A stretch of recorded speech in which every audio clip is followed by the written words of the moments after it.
You're at the Coaching Inn, 3D Coaching's virtual pub, where we enjoy conversations with people who are engaged in the world of coaching.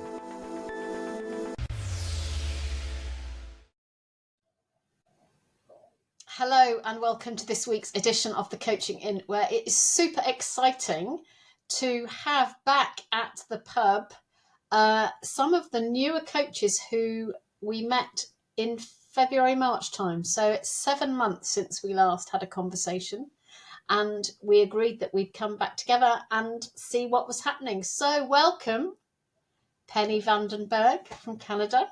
Hello, thank you. Maria Fernandes from the UK. Hi.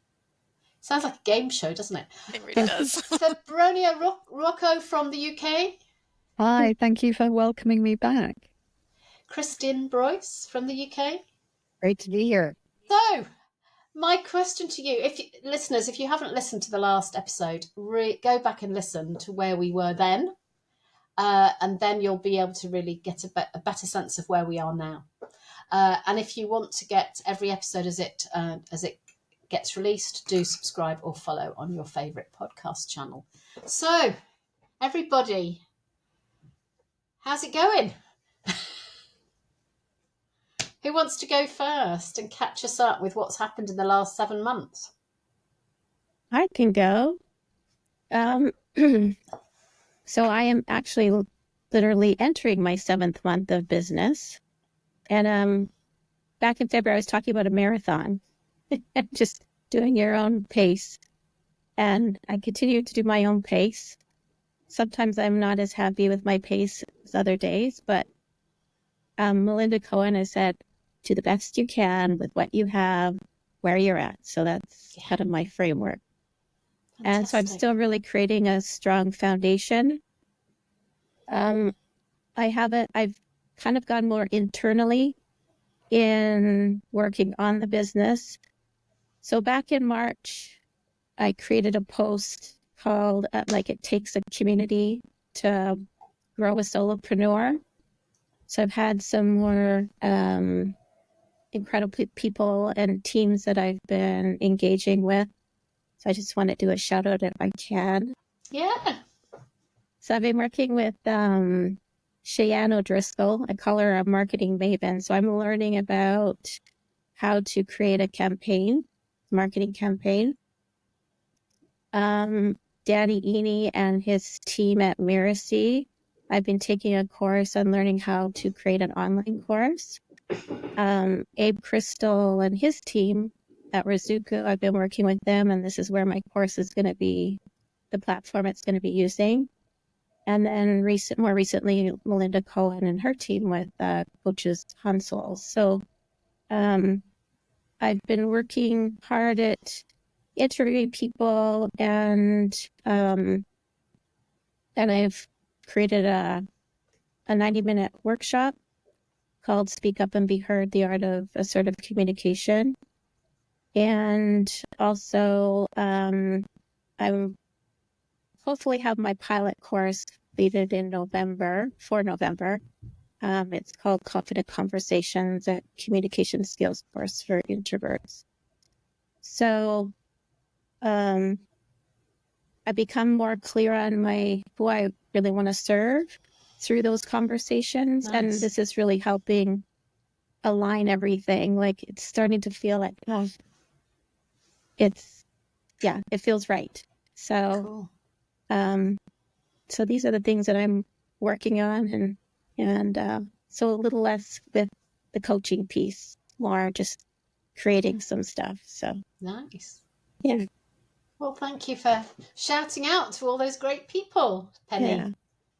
We've got an episode coming up, which I'm going to record very shortly, which is called Marketing for Introverts. With Jenny Proctor. The introverts all go, ooh. So Jenny won one of the categories at the Business Book Awards and went home early. As did I, interestingly. So yeah, that was a great thing. Last week or the week before, the episode that we did with Chloe Garland, she was talking about when she started her business. She said, I threw everything at the wall and some of it stuck, which I thought was really interesting. And what was most interesting was that her break wasn't any of those things. It was something else.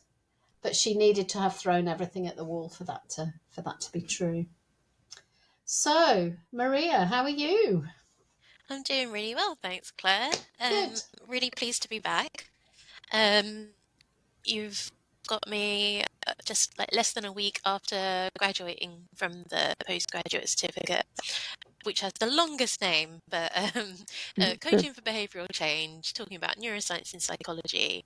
And really the past 7 months has been incredibly busy, more focusing on the coaching side than on the business side, but coming back to the business.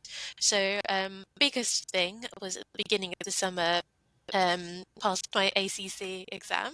Well done. Thank you. So I'm officially International Coaching Federation accredited. I've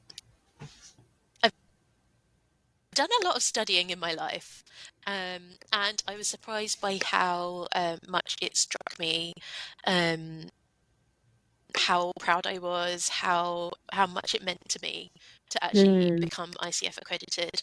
And I think part of it has been working with so many incredible people, thinkers, to help them. It's so cool if you think about it, that you have to do X number of hours, but that also translates into X number of people that you've worked with to help them. So I think that's why it's more meaningful for me. 7 months, ICF accreditation, a graduation ceremony, which I got to take my dog along to because it was outside. And I'm coming back to the business, so I took a few months out just to do a bit of part-time work in my old type of work, because the realities are that you've got a mortgage to pay, you've got bills to pay. I think it's really important to remember that if you are like me, who just decided to kind of launch in, see how this experiment would go. The realities of that, understanding what that means, and now I'm coming back to do a personal branding challenge. So if I can shout out some thanks to the Female Founders Rise community, which I'm taking part in a personal branding challenge at the moment. It's so important to not just walk the walk, do the coaching, but also talk the talk. Tell people about the coaching and the work that you've done. So that's what I've learned in summary over the past 7 months. Fantastic, Maria. And I love how you really described that your 100 coaching hours have faces. Because behind every hour there's a human story. It's more than just a number. Yeah, absolutely. Yeah, thank you for that. That's a beautiful thing to say. Feb, how are you? I'm good, thank you. It's great to be here and to be hearing everybody's stories.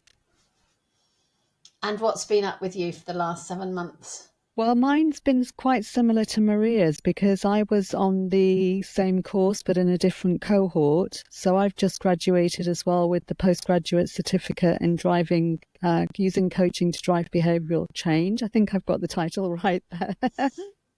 And my game plan was a little bit different because I already had a business, so I was able to add my coaching to that. I'm a marketeer.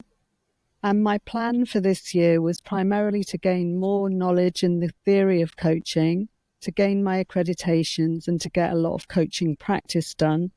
And I think next year there'll be a bit more of a push from me on the business side. So luckily, I already have the marketing know-how. So I wanted to focus on really getting to grips with the coaching. And it's been fantastic. I'm accredited with the EMCC at senior practitioner level.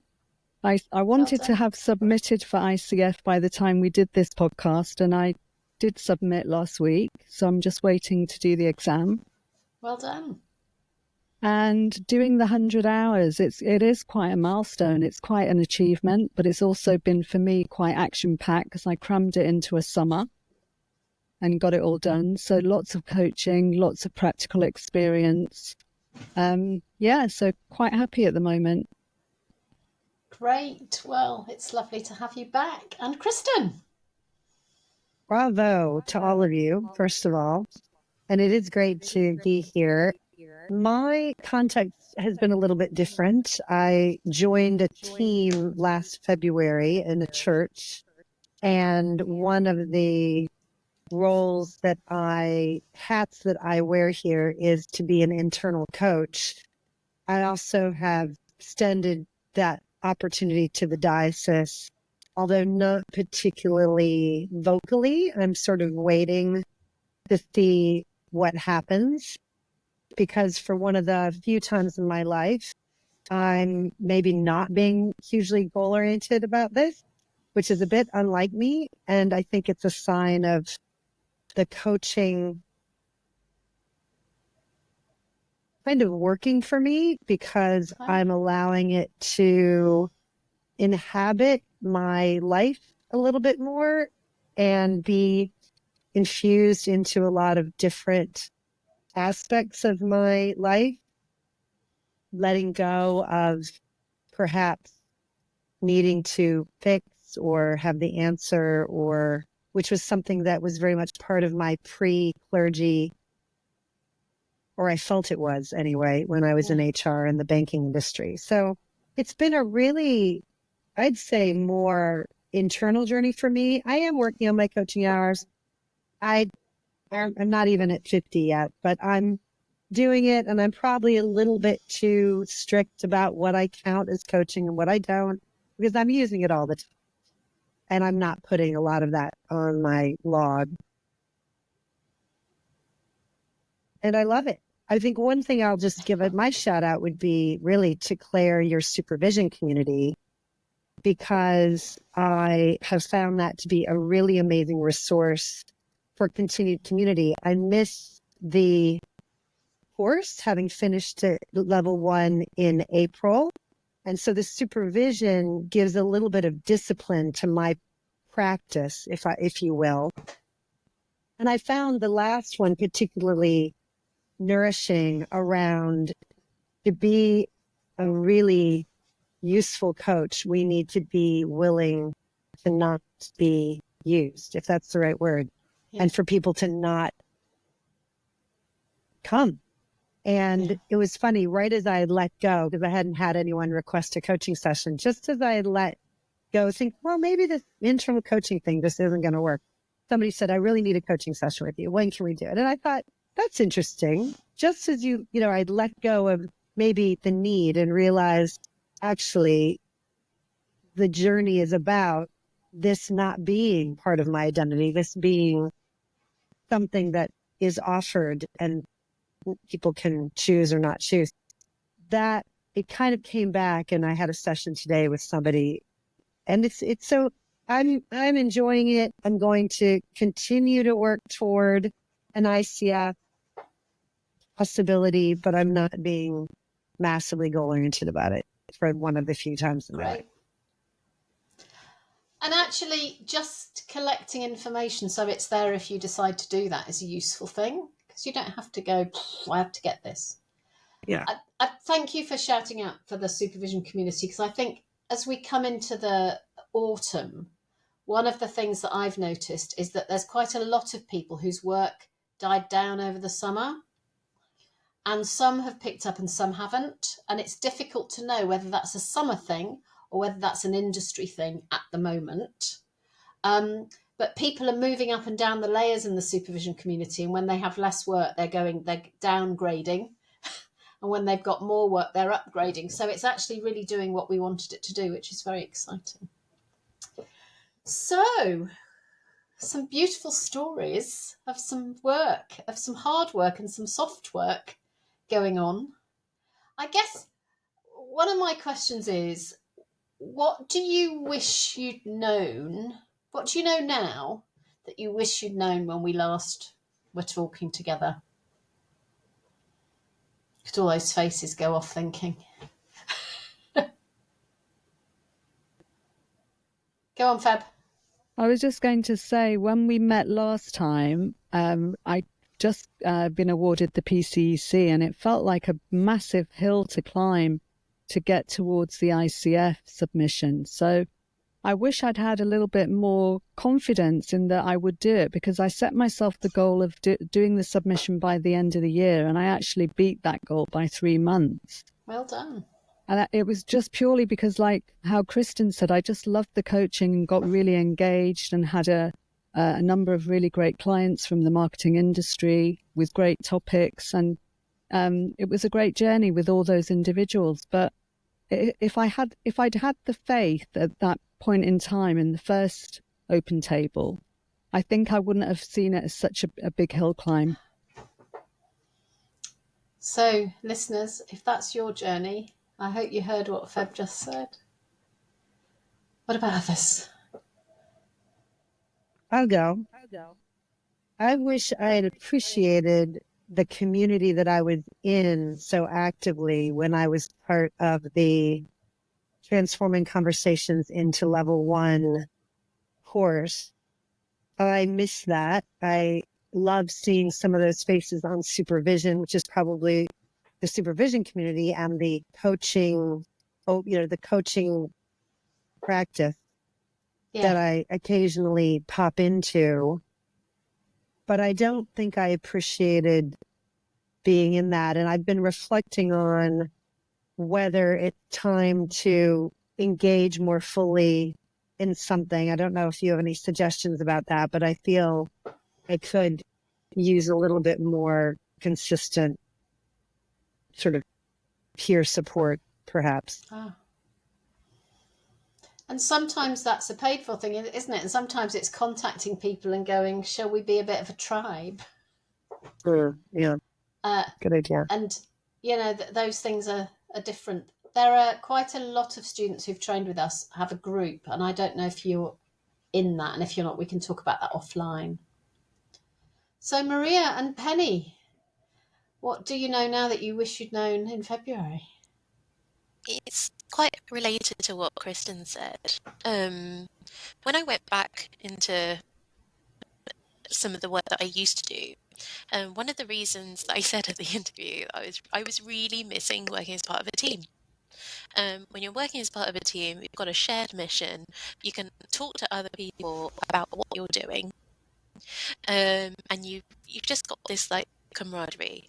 Now, I'm also part of the your supervision community, and I echo what Kristin said. It's such an incredible support. It's not quite the same as working together on a shared mission, though. And coaching in the way that I'm doing it, I'm not an internal coach, I coach individuals, is such a solitary pursuit.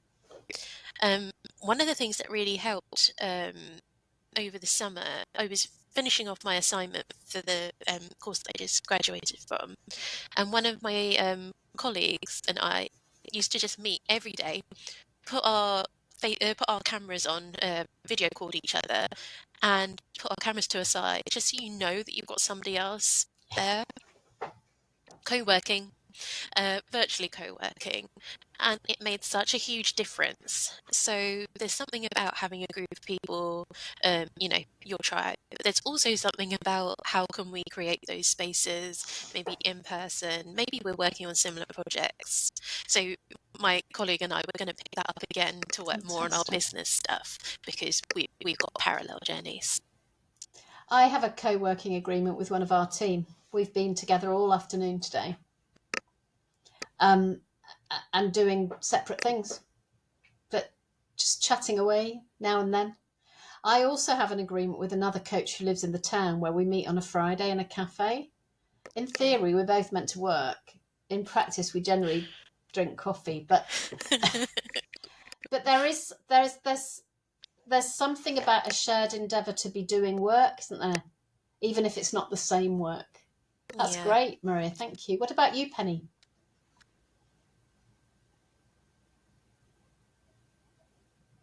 Just getting on me.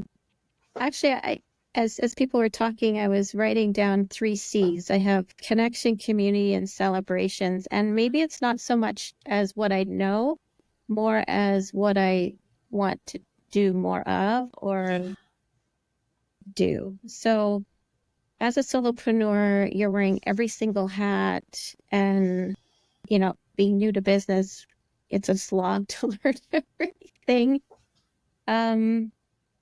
So I think it's important for me anyways, is to remember to always to look back and recognize what I have done, because there's so much more ahead, right? But if I could just look back and say, oh, look what you did today, or well done on this, I think that will help keep the momentum going as well. And it's hard work. And most recently, like, I became part of the We Can project at Queen's University here in Kingston, group of women entrepreneurs, through Cheyenne's course is another group of women. I engaged just yesterday with the Kingston group of local coaches. So I'm starting to create that local community, which is lovely, and women, and it's, we're lifting each other up.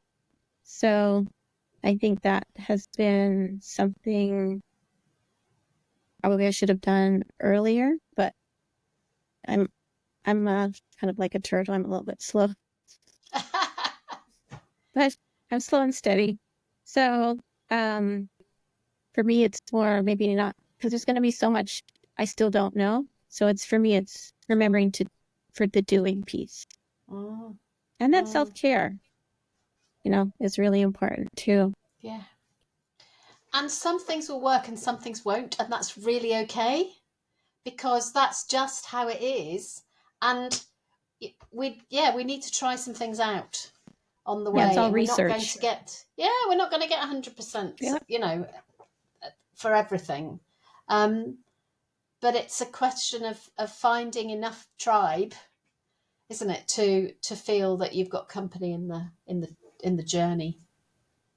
Can I offer something? Can I offer a thought? Please, because Bev. I've coached quite a few founders in the marketing insight sector this summer. And I think what's interesting is when individuals are starting businesses, there's an automatic feeling that you need to network with other entrepreneurs and solopreneurs. And that takes time, but that doesn't always yield business. It builds connection. Yeah. And I always end up kind of guiding the coachees to what's the first thing we need to do when we're building a business? Tell people what we're doing. That's the first thing, because if people don't know what we're doing, how can we sell to them? So I just thought it was interesting, because there's also the kind of feeling in the insight sector, when I start a business, in the first 6 months, I'm going to generate revenue. And, some people are very lucky, and they do, because they already have established partners that they could carry into their business. But most people don't. And it takes 12 months, 18 months, 24 months to build revenue streams. So the thought that was just coming up for me is, sometimes I think we all put too much pressure on ourselves to finish our coaching, get our expertise, and then suddenly we're big solopreneurs. It doesn't quite happen like that. Yeah. And sometimes we need to run another income stream next to it for a while. Absolutely. In order to not be super anxious in the coaching side of the business. Years and years ago, I wrote a series of steps, really, that I'd learned from running this business. And one of them was, don't burn your bridges. Sometimes we just need to run a couple of things next to each other for a while. And that might be that we had a payout. It might be that we have another job on the side. It might be that we dip back into another kind of work, Maria, for a little bit of time and then come back out again. Because it's really important that we don't need the income from the next person we coach in order to be able to eat our dinner tonight. Because if we do, that's going to impact the way that we are together in the space. I think it also impacts I agree completely. I think it also impacts your ability to be creative. Yeah. If you're constantly worrying about being paid, how can you think about how, what you're going to do in marketing, what the next thing you're going to do with regards to the business might be. Penny, your new program that you're planning sounds incredible. I can imagine that took a lot of mental power. And if you're spending your time being anxious, where's that creativity coming from? Absolutely. So I'm really interested, lovely people. What are your hopes for the next 12 months? What's the one thing? That is a multiple question, Claire. Look at you all. What's the one thing that you would like to focus on in the next year? Your hope. Well, for me, it's getting my course up and running and have a few iterations. The people that I had my info sharing sessions to do my market research were all midlife introverted women.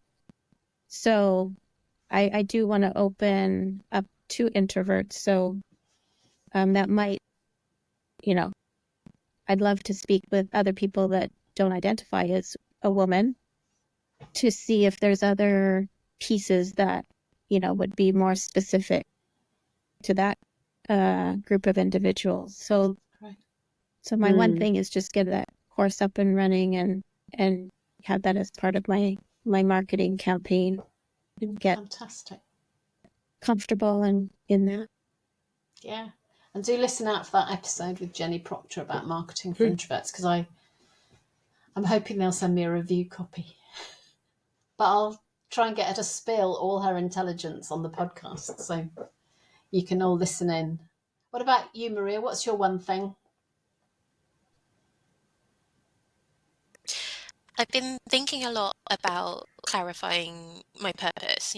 Why am I doing coaching? Why am I working with people? Who do I want to help? And so in 12 months' time, I want to have a lot more clarity on that. It will be, in 12 months' time, it will be the end of my second year working with thinkers, working with clients for money, and the end of the third year of coaching completely. And so I hope to have a much better idea of that. And I hope that other people will also have a clear idea of what I'm about. Great. Great, because the clearer, the better. There was a biography of somebody I saw on LinkedIn the other day, and she said, I work with it was something like divorced single parents in the technology industry. I mean, it was so clear that if that was you, you would absolutely know that she was the right person for you. So clarity helps. And then, of course, we can work with other people as well. But clarity where you look at it and you go, oh, yeah, that's me, can really make a difference. Feb, what about you? Well, I'm the kind of person who's usually always working towards goals. And I've given myself the goal that next year, no goals. Oh, lovely. No goals. We're just going to enjoy doing marketing and we're going to enjoy doing coaching and see where both takes us. We've done lots of foundational work this year. So I think it's time to let that sit, let that breathe, see what the response is, and just enjoy being and enjoy doing without having deadlines and, accreditations and exams and stuff hanging over me. I've enjoyed this year. It's been tremendous. But you can't do that every year. Well, I can't. It's just too much, requires too much stamina. And there's something, isn't there, about integrating what we're learning into ourselves before we add more things to it.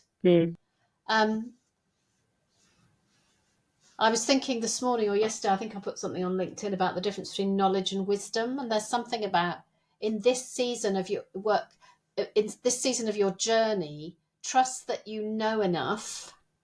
And the art of the next phase, which could be quite a long phase, is to turn the knowledge into wisdom. Absolutely. And let it cook. Let it percolate. Yeah, absolutely. Absolutely. Kristin, what about you? Well, I really resonate with that. And I do have a hope, though. So it's not a goal, but a hope. And it's really to be a resource for other clergy who are in maybe feel a bit stuck or want to explore and dream. And I'd love to be a support for clergy in that way. And where I am right now, we're kind of developing a bit of a friends network. And we have a gathering in the middle of November. And I'm hoping that I could get to know those 50 to 70 people who are all seeking to kind of open up a new way of doing church life. I won't go into the specifics on that, but it's something that really aligns with my values and passions.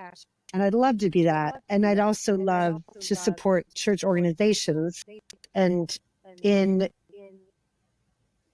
managing their people better. So take my HR skills. I've been doing a few workshops on appraisals and on feedback and brave communication and all those things that have been very transformative for me in my life and I used to do in my old world, but bringing it into church team, which to me, it feels so obvious and yet happens really rarely. I've been shocked at how badly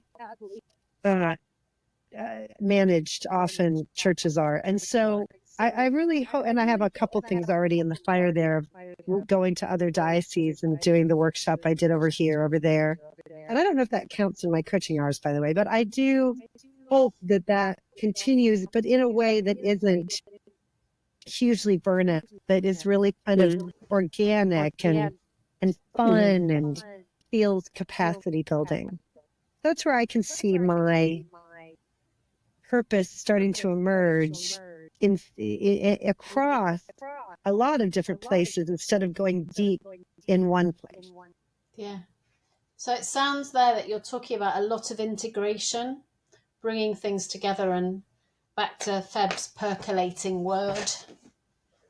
Yes, that really resonates what you said. And maybe, look, I'm encouraged by your point about the ICF. I think I have a little bit of intimidation. So I hope if we do this again, that it'd be great to get the accreditation, but I'm also going to do it in a evolutionary way. You're a great chunk of the way there already, Kristin, from what you said. So you're not far off. No. In the supervision community, we've collected, and it's available to people in the community and people who aren't. We've collected a whole resource of wisdom about the ICF process, including some videos and some conversations about neurodivergent coaches making applications. So do have a look if that's a useful thing for you. So I feel we should do this again in another year. Meanwhile, we'll get that in the diary. Makes a note to self. There's an accountability there. All my accountability partners. I love it. There's nothing to stop you lovely people meeting with each other in the interim. But my question to you is that some of our coaches are very experienced, some of the people who listen to the coaching are brand new. So what would you say to our listener who's a brand new coach? What would be your wisdom for them standing where you are now? Let's go in a different order. Feb, what's your wisdom to a brand new coach? It's a little bit of a roller coaster. So there are times when you feel really elated and really buzzed because you're learning all this great new content. And there are times when the self-doubt creeps in and you think, am I any good at this malarkey? Am I kidding myself here? Then you look on LinkedIn and there's a jungle of coaches out there and you think, oh my God, how am I going to stand out from the crowd here as well with what I'm offering? And I think amongst all of that, you just have to be really clear on why you embarked on the journey in the first place, which is probably because you wanted to make a difference. Most coaches do want to make a difference and be of service to others. And that's what got me through the difficult, choppy waters and getting the incredible feedback from the people that I provided the service to and supported. That's what makes me realize why I wanted to be a coach. So I'd say hang in there, go with the flow, and maybe surround yourself with a few peer buddies to get you through. Yeah. And it's so interesting, Feb, that you've gone back to the faces that Maria brought up, which is that your coaching hours have names. They're beautiful humans. Thank you. So I'm going to really mix you up. Penny, what's your wisdom nugget? So, Melinda Cohen and her group, she has villains and superpowers, and she's named all these different villains. And I've really had a transformation in being able to identify those little villains that come up, those, talking in your head, and what I can do as my superpower. So that's been really helpful. And I guess the theme is mindset. I'm doing, with my course, I'm doing some more research, and I came across Dr. Senka Holzer, and she's talking about core values and acquired values. And yeah, it just comes to knowing what you're doing is aligning with who you really are, and you'll know it, and not allowing those outer or inner voices take hold.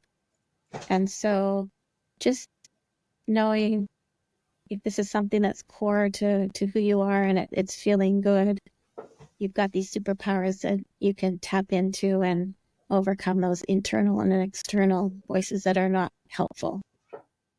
Yeah, and your tribe will carry you on the days that you're feeling at the bottom of Feb's roller coaster.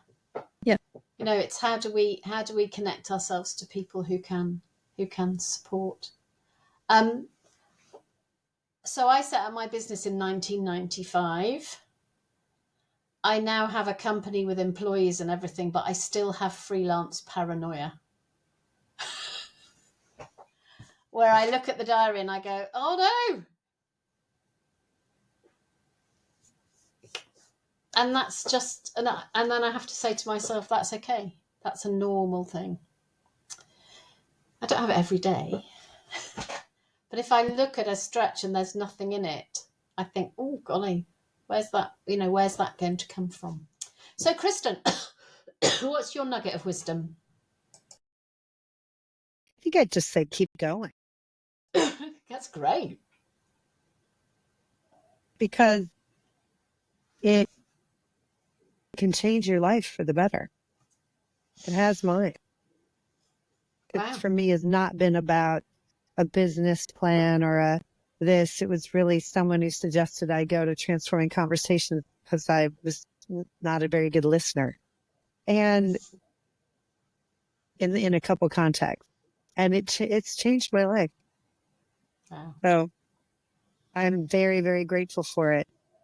So I would say, who knows what it may do for that person who's listening to this potential wisdom, but trust the process. Great. And the listening journey never stops, does it? So I've just done another podcast with Oscar Trimboli on listening, where we were pushing to see how much more we could learn that we didn't know. It's coming out very soon. It's in edit at the moment, and I'm going to just sabotage the schedule and drop it in as soon as it's ready. If you think you get episodes on Wednesdays and Saturdays, this one is just going to be random. I will not be able to sit on it. So, Maria, you have the final word. What's your piece of wisdom? Two, maybe two, tiny one. The smaller one is take really good care of yourself, because you are, hopefully you've learned that in your training, but it's hard work. And the second bit is about trusting yourself, trusting your skills, your knowledge, and also the relationships that you're building with the people who you're coaching. Because sometimes you can be midway through a session and be like, oh my goodness, where are we going? But if you take a deep breath and just relax, sometimes that's where the magic happens. Yeah. And ask them, because getting lost is part of the point. The question is, what do you do with it when you get lost? But great. Well, thank you so much for coming Penny Vandenberg, Maria Fernandes, Febronia Ruocco, and Kristin Bruess. What an absolute pleasure to have you. I will send you an invitation for another episode of the year and can't wait to find out where you are then. How Looking forward exciting. to it. Yeah. Thank you so much, Claire. And thank you everyone for Thank listening. you. And do pop in, send us comments and things. We'd love to know, what are your insights and what are you learning? And what would you like to say to these fabulous people? Because you will notice, having listened to the last episode when they were on in February and this one, you'll have noticed some shifts and you might want to share what they are. We'll be back again next week, unless the Oscar Trimboli episode drops before then. Take care, everybody. Bye-bye. Bye. Bye. If you've enjoyed what you've heard today, we'd love you to share the podcast with a friend or leave a comment on social media. And if you'd like to become a regular at the Coaching Inn, you can subscribe on Podbean and all major podcast channels. We look forward to welcoming you next time. You've been listening to The Coaching Inn, 3D Coaching's virtual pub. For more information, check out 3dcoaching.com.